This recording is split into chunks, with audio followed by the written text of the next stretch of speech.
அனைவருக்கும் வணக்கம்.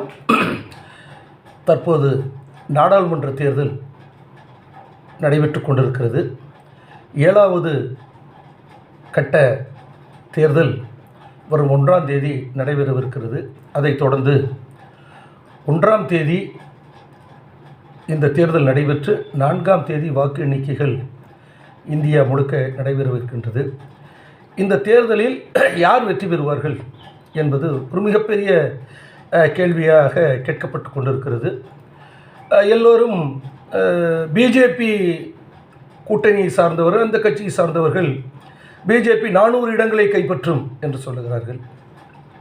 இந்தியா கூட்டணியை சார்ந்தவர்கள் ஒரு 350 தொட்டு விடுவோம் என்று சொல்லுகிறார்கள். ஆனால் இருப்பது 534 தொகுதிகள் தான் இருக்குது. பிஜேபி 400 கைப்பற்றி அதைப்போல இந்தியா கூட்டணி 350 கைப்பற்றுகிறது என்று சொன்னால் 750 இருக்கிறது. 750 தொகுதி கிடையாது. அப்போ யார் ஆட்சிக்கு வருவார்கள் என்று சொன்னால், யார் அந்த மேஜிக் நம்பர் என்று சொல்லக்கூடிய 272 யார் தொடுகிறார்களோ அவர்கள் ஆட்சியை பிடிப்பார்கள். இப்போது பிஜேபி 400 தொடுமா என்று சொல்லுகிற போது, அவர்கள் சென்ற தேர்தலில் அதிக இடங்களை கைப்பற்றிய மாநிலங்களில் மீண்டும் கைப்பற்றினால் கூட அவர்கள் 300 தாண்ட முடியாது.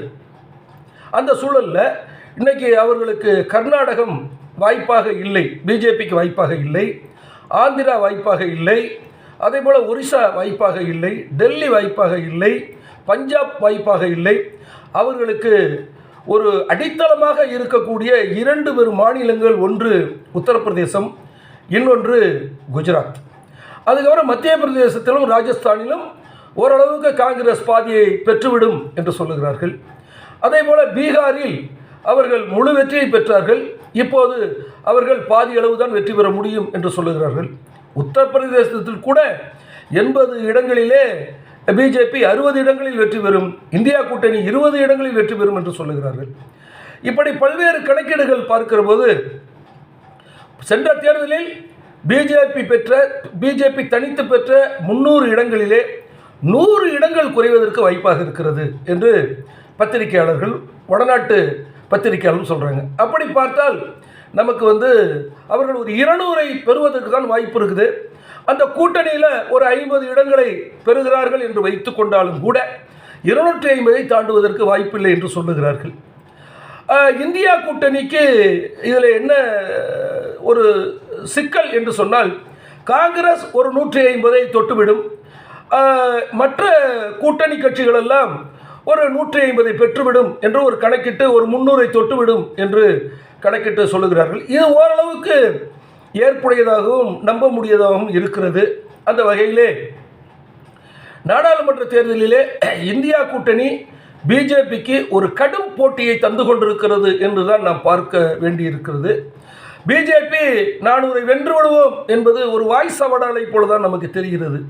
ஆனால் அதனால் இந்தியா கூட்டணி அவர்களுக்கு ஒரு நெருக்குதலை கொடுத்து அவர்களுக்கு ஒரு 250 இடங்களில் மட்டுமே வெற்றி வாய்ப்பை அவர்கள் பெறுகிறார்கள் என்று சொன்னால், இந்தியா கூட்டணி ஒரு 300 இடங்களை பெறுவதற்கான வாய்ப்புகள் இருக்கிறது.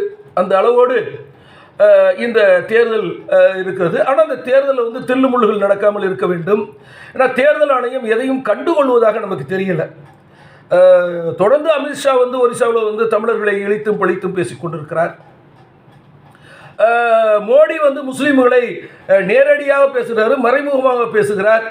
இப்படி ஒரு மதத்தின் மீது அவர்கள் தாக்குதல் நடத்துகிறார்கள், தமிழ் இனத்தின் மீது தாக்குதல் நடத்துகிறார்கள். இதையெல்லாம் கண்டுகொள்ளாமல் தேர்தல் ஆணையம் இன்றைக்கு ஒரு பிஜேபியினுடைய தேர்தல் ஆணையமாக செயல்பட்டு வருகிறது என்பது நமக்கு வருத்தம் அளிக்கக்கூடிய ஒரு செய்தியாக இருக்கிறது.